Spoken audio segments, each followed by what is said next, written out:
I knew that the 2 laps after my pit stop, when I had fresh rubber, that's when I would have to make my move.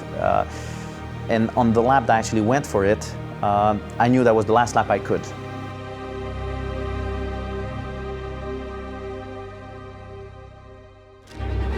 In 1997, the fresh-faced son of F1 legend Gilles Villeneuve was on the verge of winning the World Championship in only his 2nd season in Formula One. After the previous race in Japan, Jacques had been docked his points for ignoring waved yellow flags, and he went into the final race in Spain 1 point behind Ferrari driver Michael Schumacher. A media frenzy suggested conspiracies and questioned Michael's sportsmanship. We too, and I think even the rest, want to see a straight fight between Jack and myself, and that's what I want to see. I mean, I want to win the race, and I want to win that way the championship, and not by any kind of accident or whatever. It's not my target. I was aware, like everybody else, on how we had won a few other championships, mainly against Damon, by putting Damon in the wall. We were aware that something like that would happen, and the only fight we could have was to make sure that everybody else was aware, to try and block Michael from doing that. So must have spent the last 2 or 3 weeks just mentioning, reminding people that those accidents and that Michael was good at taking people off just to win championships. What I'm afraid of is maybe, to be taken out of the race. That's the only negative side to this race. It was a way to put pressure on Michael as well, put pressure on Michael, put pressure on Ferrari, and that whole season was about on who managed to put pressure on the other one. Ferrari was using its own tactics to try to rattle Jacques.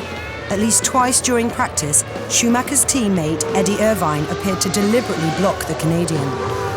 Eddie was playing the game of his team. That's what was in his contract, and fair for him. But at some point in practice, he was just in the way, blocking, just being annoying. It looked like I overreacted, but in a way, you had to overreact to show that you wouldn't let that happen. And that caught him by surprise. And actually, I think it caught the mechanics by surprise as well. And it was just a way of bringing the attention again on what games Ferrari and Michael and Eddie and the whole clan could play. So it was just to bring the media attention to that. As the sun began to poke through onto the Jerez circuit, the fans gathered for the final qualifying session of the year. The pressure was building for the championship rivals. Jacques set an unusually early quickest lap to hold provisional pole position, a lap that he would not better during the rest of the session. Incredibly, just under 15 minutes later, Schumacher set the exact same time to the 1,000th of a second.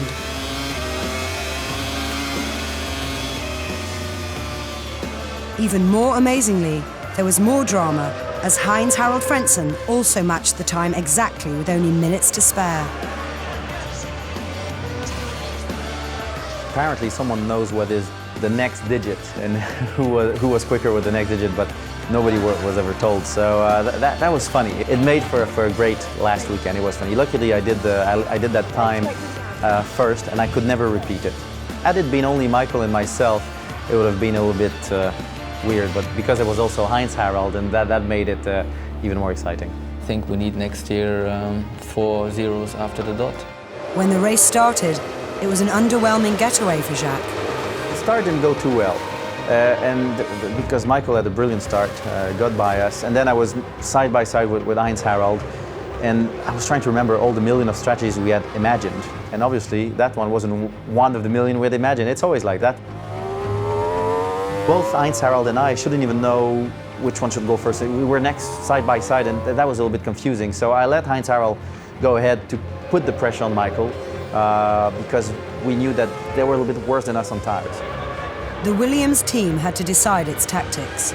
Inevitably, Frentzen had to give up second place to allow Villeneuve to attack Schumacher's lead. It wasn't straightforward though, as Jacques came up to lap the Ferrari engine Sauber. I got blocked by Fontana and Sauber, actually. And he came out years later apologizing because he had been told that if he wanted to keep his seat in F1, and that was coming from the Ferrari front, that he had to block me. Approaching 2/3 distance, Schumacher made his second pit stop for fuel and tyres. Villeneuve followed a lap later, and it was now a sprint to the end. Jacques had 25 laps to catch Michael and make his move. Having spent the whole race behind him, I could see where he was quick, where he was a little bit less quick, and into that hairpin, every lap I was braking a lot later than him. A lot, maybe 10 meters.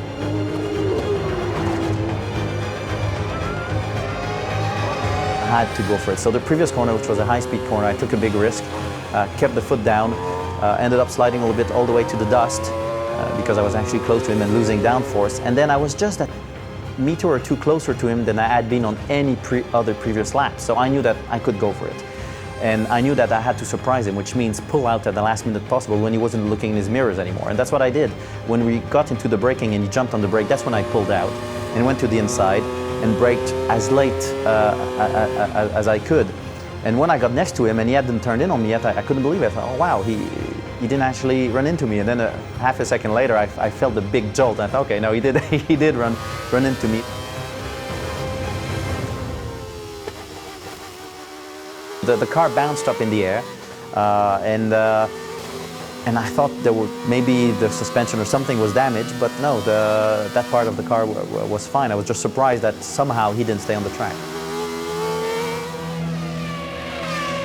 When you look at the images, when we get to the corner and he sees me on the inside, he actually turns left because he's surprised I'm there. And once he realizes that I'm there and that he's losing the championship, you see him turn again very aggressively after he's actually already tried to avoid me. So you could see that was just his reaction, his general reaction, and he did it badly because he's the one who got stuck. And you could see he was flustered because then he went into the gravel trap, and instead of staying on the grass, he somehow went to neutral, stalled it, got stuck.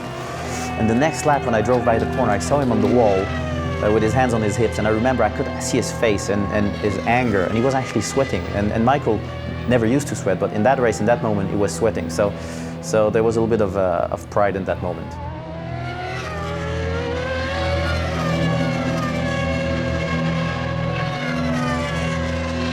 Heinz Harrell was behind me and he saw it all happen, and apparently he just got crazy on the radio and he was saying, oh, Jacques has won it and Michael is off, and even he did his pit stop and stopped in the wrong box, so he was all flustered. So that was funny, but at that point I knew the hit had been strong, so I knew that there must have been some kind of damage. I didn't know what. So from that point on, I would brake early, not jump on the brake, but hit the brakes progressively, avoid the curbs, and when I would get on the gas, I would just be gentle on the pedal, and I let everybody catch me. All I needed was 1 point at that point to win the championship, and I was worried that something was actually damaged. And it's a good thing I did that because the battery hold was broken and it was only hanging by the electrical cables. So a little bit of aggressiveness and it would have fallen off. Team boss Jean Todt struggled to contain the heartbreak of losing Ferrari's first driver's title for 18 years. On track, Mika Häkkinen overtook David Coulthard in a tactical manoeuvre by the McLaren team. And Gerhard Berger passed Irvine for fourth in his final ever race. In the final laps, Häkkinen caught a cautious Villeneuve. I didn't care about the race at all. And I wasn't even paying attention to them, and the pit didn't tell me that they were catching. So I didn't realize it until the last few corners when Häkkinen is suddenly in my rear view mirrors, and that was a little bit of a shock. And I think Jacques at that point said, don't do anything stupid. And the message was clear, just, championship here. And I think I even locked the wheel because I didn't know what to do. I saw Häkkinen dive in the inside, and I probably could have fought for the win, but it was risky. I saw that Mika went for it, but he also wasn't sure if he should really go for it. And all this miscommunication at that point, if you both really go for it, normally it will end up all right. But when you both second guess what you're doing, that's when it can end up in tears. Then I saw that David was there, but I think David slowed down after the last corner because he wasn't sure if I would win the championship or not. And when I saw him slow down, I slowed down as well because I thought that was nice. I really didn't care. Then I think fourth was Gerhard Berger, and that was his last Grand Prix. So had I realized that, I would have let him through as well, so he could have been on the podium, but I didn't think about it. Winning the F1 World Championship has been the biggest thing in my life. It was an amazing feeling because for some reason I never questioned it. I always knew that we were going to be world champion with the team. even maybe 4 races from the end when I was many points behind. I was a lot of points behind Michael, actually, more than 20. I was confident. So when it happened, it was the achievement of the whole year of work. It was more the feeling of not winning the lottery, but having achieved our goal and what we had set for.